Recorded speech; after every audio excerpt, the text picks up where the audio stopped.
어제 별거 중인 부인의 외도를 의심한 40대 남성이 부인의 전 남편과 작은 딸을 숨지게 한 사건이 있었는데요. 인질범은 의붓 작은 딸에게 흉기를 휘두른 뒤 옆에서 방치한 채 5시간 동안 인질극을 이어간 것으로 조사됐습니다. 취재기자 연결해 자세한 내용 들어보겠습니다. 정유진 기자. 네, 사회부입니다. 네, 인질극을 벌인 피의자 김 씨에 대한 조사가 이어지면서 범행 과정이 상세히 드러났지요. 네, 그렇습니다. 경찰은 어제 오후부터 피의자 김 씨에 대해 조사를 이어가고 있습니다. 김 씨가 밝힌 범행 동기는 아내의 외도를 의심해서라고 경찰은 밝혔습니다. 이 부분은 김 씨의 주장일 뿐 부인의 외도 사실 여부는 밝혀진 것이 없습니다.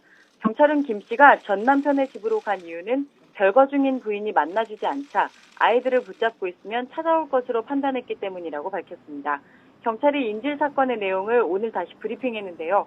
먼저 인질극을 벌인 김모 씨가 전 남편 집에 찾아갔고 그 집에 혼자 있던 전 남편 지인에게 자신을 남편의 동생이라고 소개하며 들어갔습니다. 김 씨는 이때 흉기로 지인을 위협해 묶은 뒤 작은 방에 가뒀고 전 남편이 집에 오자 흉기를 휘둘러 숨지게 한 것으로 조사됐습니다. 이후에 온 두 딸도 역시 포박당해 작은 방에 갇혀 있었던 것으로 경찰은 보고 있습니다. 두 딸들은 엄마와 재혼한 김 씨를 삼촌이라고 부르면서 따른 것으로 알려졌는데요.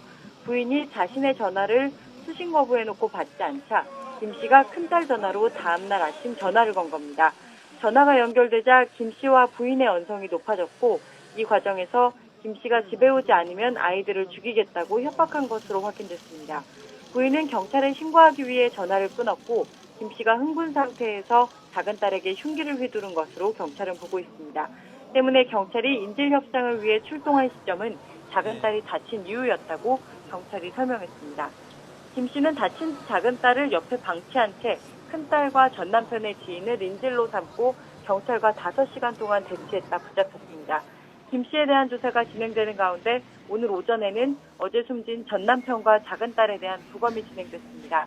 경찰은 부검 결과를 받고 피해자 조사를 마치고 이르면 오늘 구속영장을 신청할 예정입니다. 지금까지 사회부에서 YTN 표준입니다.